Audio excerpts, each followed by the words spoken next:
I believe I had a pretty productive week. I mean, just by showing my versatility of route running, stretching the field, going deep, and just making contested catches. And the overall experience, just an enjoyable one, just kind of bond with some other players out there as well. Yes, sir. I mean, this whole week, I got to bond with many players from across the country, from the West Coast to the East Coast. So, I mean, it was a good experience overall. So I got to ask you, I cover Colorado, so I was here for Jordan and Taj and all. I mean, there's like 100 videos out there, people who thought you might, for going to Colorado last year.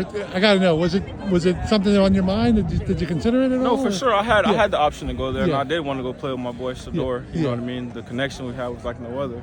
But I mean, just going to my last year, I just wanted to play in the best conference, the SEC, and it was always a childhood dream to go, so that's what I wanted to do. And I know firsthand, just from the family and getting to know them the last year, I mean, there's a lot of love from the Sanders family for you. It's got to feel good to know that, there's a lot of people around the country rooting for you as well. Yes, sir, for sure. That family, I love them. Like Coach Prime, Shador, Shiloh, Bucky, all of them, like family for life, really. So. Yeah. What's the next steps? And a pro day probably in a month or two, whatever it is. But what do you feel like you have to kind of put out there between now and the draft time? Really, just run a good 40.